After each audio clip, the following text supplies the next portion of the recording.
دنیا کا وہ ٹکڑا جہاں ہریالی ہو، درخت ہو، سبزہ ہو، آبشاریں ہوں، بڑا ہی خوبصورت ہوتا ہے۔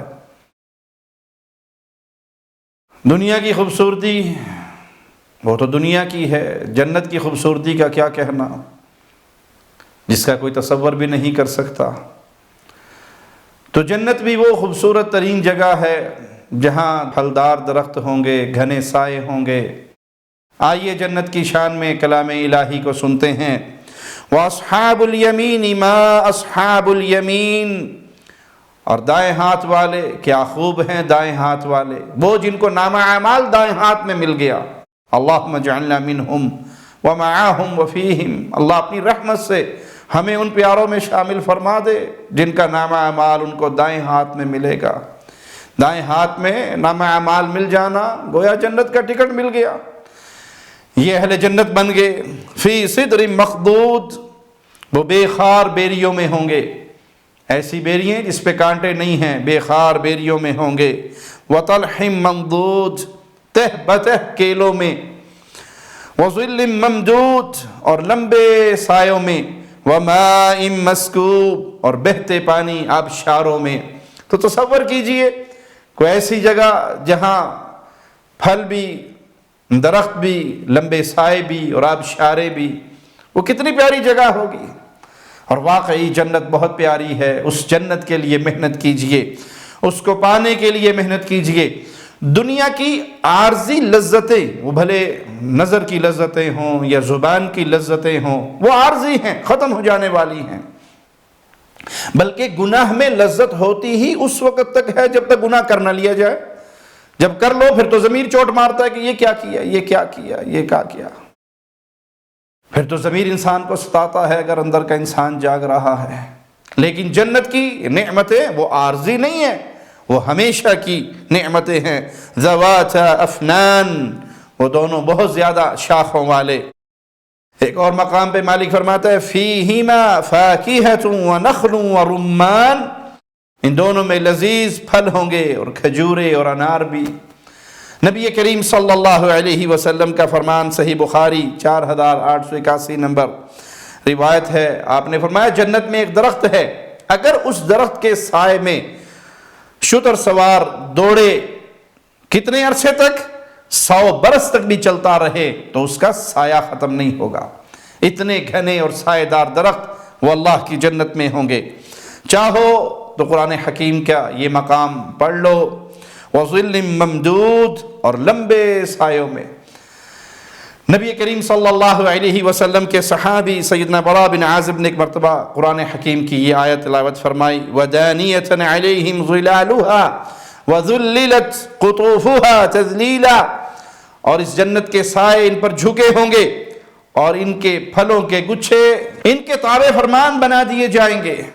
اور آپ نے حاضرین سے فرمایا اہل جنت کھڑے کھڑے، بیٹھے بیٹھے، لیٹے لیٹے، جس طرح چاہیں گے جنت کے پھل کھائیں گے، یعنی وہ پھل ان کے تابع فرمان ہیں، ان کی خواہش کا احترام کریں گے، جیسے چاہیں گے وہ اس کو اسی طرح اس سے فائدہ اٹھائیں گے۔ اور جنت کے پھل، ان کے ذائقوں کا کیا کہنا، ان کی خوشنمائی کا کیا کہنا۔ وَفَاكِهَةٍ كَثِيرَةٍ لَا مَقْطُوعَةٍ وَلَا مَمْنُوعَةٍ، اور وہ وافر پھلوں میں جو نہ تو کبھی ختم ہوں گے اور نہ ممنوع، نہ تم سے روکا جائے گا کہ بس تمہارا حصہ ختم ہو گیا اب کسی اور کا حصہ ہے، ایسا ماجرا نہیں ہے۔ نہ وہ پھل ختم ہوں گے، نہ ان پھلوں سے روکا جائے گا۔ پیارے نبی صلی اللہ علیہ وسلم نماز کسوف پڑھا رہے، نماز ختم ہوئی تو آپ صلی اللہ علیہ وسلم نے اپنے صحابہ سے کہا یہ چاند اور سورج اللہ کی نشانیوں میں سے نشانیاں ہیں، جب ان کو گرہن لگتا ہے یہ نہ تو کسی کی موت کی وجہ سے، نہ کسی کی پیدائش کی وجہ سے، بلکہ یہ اللہ کی نشانیاں ہیں۔ جب ان کو گرہن لگا ہوا دیکھو تو پھر اللہ کا ذکر کرو۔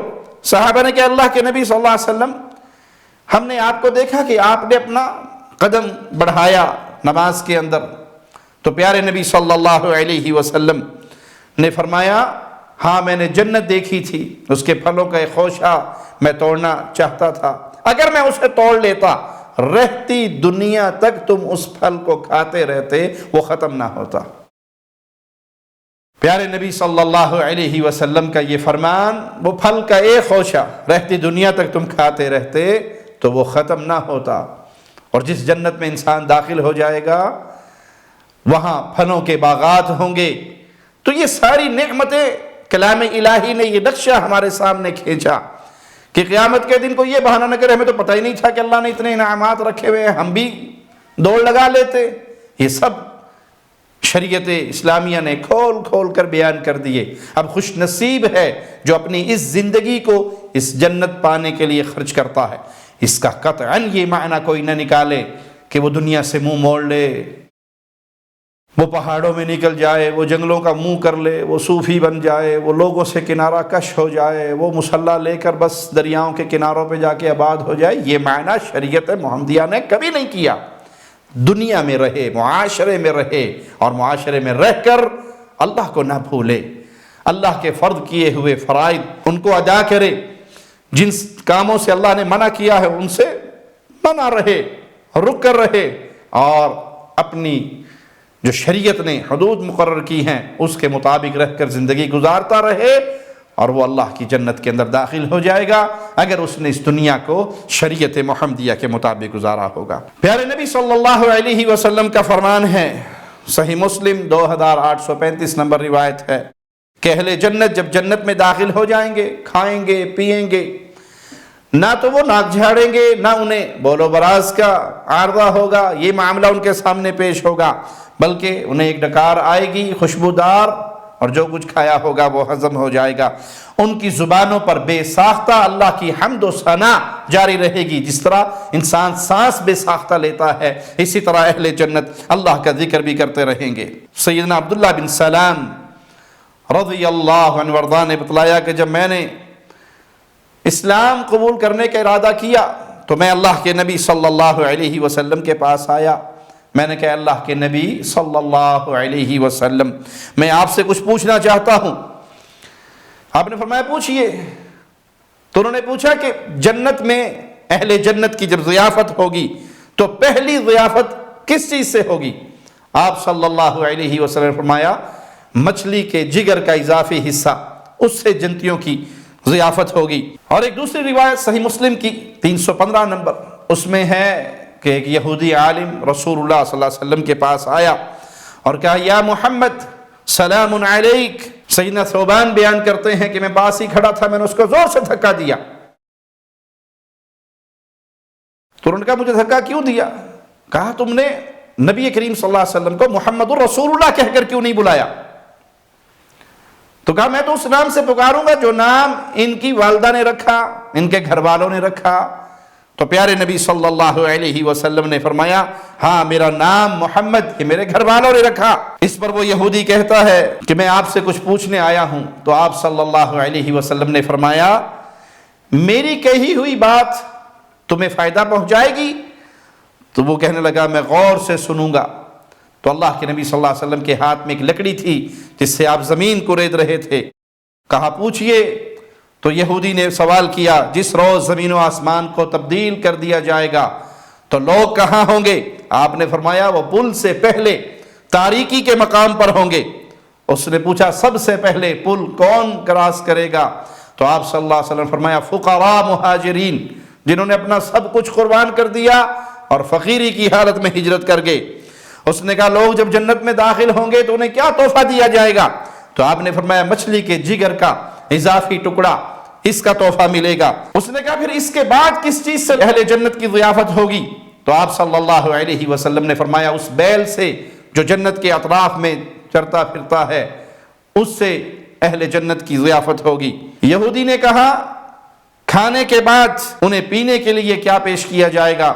تو نبی کریم صلی اللہ علیہ وسلم نے فرمایا جنت کے ایک چشمے کا پانی جسے سلسبیل کہا جاتا ہے۔ یہودی عالم نے کہا آپ نے بالکل درست فرمایا، فقراء مہاجرین جنہوں نے اپنا سب کچھ قربان کر دیا اور فقیری کی حالت میں وہ ہجرت کرتے ہوئے اللہ کے لیے آگے، نہ ان کے پلے میں مال رہا نہ دنیا کی دولت رہی، اور اسی حالت کے اندر وہ اللہ کے راستے میں ہجرت کے لیے نکلے۔ اسی طرح مچھلی کا گوشت، یہ تو میڈیکل سائنس بھی بتاتی ہے کہ گوشتوں میں اچھا گوشت جو ہے یہ وائٹ میٹ ہے، مچھلی کا گوشت ہے اور اس کا جگر کا اضافی حصہ یہ اور زیادہ فائدہ مند ہے، دل کو تقویت دیتا ہے۔ تو اہل جنت کے لیے یہ نعمتیں ہیں جو اللہ مالک نے اپنے بندوں کے لیے تیار کر رکھی۔ جس نے اس زندگی کو اپنے خالق و مالک کے حکم کے مطابق گزار لیا، اب جب وہ جنت میں ہوگا تو اللہ کی طرف سے انعامات کی اس کے اوپر بارش ہوگی، وہ جو چاہے گا اسے ملے گا۔ سیدنا عبداللہ ابن مسعود رضی اللہ عنہ کا قول ہے کہ جنتی جنت میں کسی پرندے کا گوشت کھانا چاہے گا تو وہ ابھی اس کی خواہش ہوگی اور وہ بھنا بھنایا ہوا پرندہ اس کے سامنے پیش کر دیا جائے گا۔ جنت کے پھل بظاہر ایک طرح کے ہوں گے لیکن ان کا ذائقہ، ان کا مزہ وہ ایک سے بڑھ کر ایک ہوگا۔ مالک کا فرمان سنیے، وَبَشِّرِ الَّذِينَ آمَنُوا وَعَمِلُوا الصَّالِحَاتِ أَنَّ لَهُمْ جَنَّاتٍ تَجْرِي مِن تَحْتِهَا الْأَنْهَارُ۔ خوشخبری ہے، بشارت ہے، کن کے لیے؟ جو ایمان لے کر آئے۔ یہ جملہ کبھی نہ بھولیے، ایمان ایمان ایمان، توحید توحید توحید، اس کو اپنے پلے سے باندھ کر رکھیے۔ جنہوں نے توحید کو خالص کر لیا، جو ایمان لے کر آئے، جو شرک کی غلاظتوں سے نکل گئے، جنہوں نے قبروں پہ سجدے نہیں کیے، قبروں کے طواف نہیں کیے، مردوں کو مشکل کشا و حاجت روا سمجھ کے نہیں پکارا، ان کے در کے بھکاری نہیں بنے، بلکہ وہ ایک اللہ کے در کے منگتے رہے، ایمان لے کر آئے، پھر انہوں نے عمل صالح کیا، تو ان کو خوشخبری کیا ہے کہ اللہ ان کو جنت میں داخل کرے گا، ایسے باغات جس کے نیچے نہریں بہتی ہوں گی۔ اب یہاں اہل جنت کو پھل پیش ہوں گے۔ مالک کا فرمان سنیے، كُلَّمَا رُزِقُوا مِنْهَا مِنْ ثَمَرَةٍ رِزْقًا قَالُوا هَذَا الَّذِي رُزِقْنَا مِنْ قَبْلُ۔ ان کو جنت کے پھل پیش کیے جائیں گے تو کہیں گے یہی تو ابھی تھوڑی دیر پہلے کھائے تھے، یہ رزق تو ہمیں پہلے بھی ملا تھا۔ وَأُتُوا بِهِ مُتَشَابِهًا، اس سے ملتے جلتے پھل بھی ان کو پیش کیے جائیں گے۔ وَلَهُمْ فِيهَا أَزْوَاجٌ مُطَهَّرَةٌ، وہاں ان کے لیے پاکیزہ بیوییں ہوں گی۔ وَهُمْ فِيهَا خَالِدُونَ، اور وہ ہمیشہ ہمیش کی زندگی میں وہاں پر ہوں گے، ہمیشہ ہمیش اسی جنتوں کے اندر رہیں گے۔ تو یہ ہے جنت جو ملے گی کس کو؟ مومن اور نیک عمل کرنے والا، ایماندار۔ بنیادی شرط ہے موحد ہونا، مشرک کبھی اللہ کی جنت میں داخل نہیں ہوگا۔ آئیے مالک کا فرمان سنیے اور اپنے دل میں جنت کا شوق اور بڑھائیے۔ مولا فرماتا ہے، مثل الجنت التي وعد المتقون، جس جنت کا متقی لوگوں سے وعدہ کیا گیا ہے، اللہ ہمیں اپنی رحمت سے ان لوگوں میں شامل فرما دے، اپنے فضل سے ہمارے دل میں اپنا تقوی پیدا فرما دے کہ ہم گناہوں کو دیکھیں اور ہاتھ ہمارا رک جائے، ہم گناہوں سے منہ موڑ لیں۔ کس جنت کا ان سے وعدہ ہے؟ تجری من تحتها الانہار، جن باغات کا ان سے وعدہ ہے ان کی شان کیا ہے کہ ان کے نیچے نہریں بہتی ہیں۔ اکلها دائم وظلها، وہاں کے پھل اور وہاں کے سائے دائمی ہیں، نہ تو وہ پھل ختم ہوں گے اور نہ ہی وہ سائے ختم ہوں گے۔ تلک عقبی الذین اتقوا، یہ ہے ڈرنے والوں کا انجام، جو دنیا میں اللہ سے ڈرتے رہے، تقوی اختیار کرتے رہے، ان کا انجام یہ ہے۔ وہ ایسی جنتوں میں ہیں جہاں نہریں بہتی ہیں، ایسے باغات میں ہیں۔ دیکھیں باغات اور نہریں اور پھل اور سائے، اور پھر وہ ہمیشہ ہمیش کے لیے، کیا ہی وہ منظر ہوگا اور کیا ہی وہ حسن و جمال ہوگا۔ یہ نتیجہ کس بات کا ہے؟ جس نے اس زندگی کو اللہ کے ڈر کے تحت گزارا، حلال و حرام، جائز و ناجائز، گناہ و ثواب۔ یہ نہیں ہے کہ دنیا کی چھوٹی سی تکلیف آئے اور وہ اس تکلیف سے ایسا دل برداشتہ ہو۔ ابھی چند دن پہلے ہی کسی کا مجھے میسج آیا، مولوی صاحب یہ مسئلہ بتا دیجئے، میں بڑی پریشان ہوں۔ کوئی خاوند کے ساتھ طلاق کا معاملہ چل رہا تھا اور وہ دنیا کی یہ چھوٹی سی تکلیف برداشت نہیں کر سک رہی، اور اس نے ایسا کفریہ جملہ کہا کہ میرا تو جی چاہتا ہے کہ میں اس اسلام کو ہی چھوڑ دوں۔ کہاں جاؤ گی اسلام کو چھوڑ کر؟ واپس کفر کی دنیا میں؟ تو پھر نتیجہ کبھی نہ بھولنا، وَعُقْبَ الْكَافِرِينَ النَّارِ، کفار کا ٹھکانہ دہکتی ہوئی آگ ہے۔ تم اسلام سے باہر نکل جاؤ، بدکاری اور بے حیائی کی زندگی گزار بھی لو۔ کب تک تم بدکاری اور بے حیائی کر لو گی؟ جب تک اس جسم کی چمڑی کے اوپر کوئی رونق ہے، لوگ دیکھ رہے ہیں۔ اور پھر اس کے بعد تو تم ردی کی ٹوکری ہو، کون پوچھے گا تمہیں؟ اور پھر مرنے کے بعد اگر اسلام سے بغاوت کر کے مرے، کفار کی صف میں شامل ہو گئے، تو پھر ہمیشہ کی دہکتی ہوئی آگ ہے۔ تو اس جنت کے لیے اس دنیا کے معاملات پہ صبر کیجئے، کوئی غم، کوئی دکھ، کوئی مصیبت آ بھی جائے، جس کے بارے میں مالک کا فرمان ہے إِنَّ هَذَا لَرِزْقُنَا مَا لَهُ مِن نَفَادٍ، یہ ہے ہمارا رزق، ہماری طرف سے دیا ہوا رزق اہل جنت کا، جو کبھی ختم نہیں ہوگا۔ یہ کبھی ختم، نہ تو جنت کی زندگی ختم ہوگی، نہ جنت کی نعمتیں ختم ہوگی، نہ جنت میں جنتی کی جوانی ختم ہوگی، نہ وہاں کے کپڑے بوسیدہ ہوں گے۔ تو بھائی، اس زندگی کا مقصد آخرت بنانا، آخرت سنوارنا۔ اللہ سے دعا ہے اللہ یہ ہم اور غم ہمارے دل میں پیدا فرما دے کہ ہم نے اپنی زندگی کو ایسے گزارنا ہے کہ ہم جہنم کی آگ سے بچ جائیں اور جنت میں داخل ہو جائیں۔ یہ وہ کامیابی ہے کہ جس کو یہ مل گئی وہ کائنات کا کامیاب انسان بن گیا۔ اقول قولی ھذا واستغفر اللہ لی ولکم ولسائر المسلمین۔ ہر لمحہ قرآن اور سنت کا ترجمان، فضیلت الشیخ توصیف الرحمان۔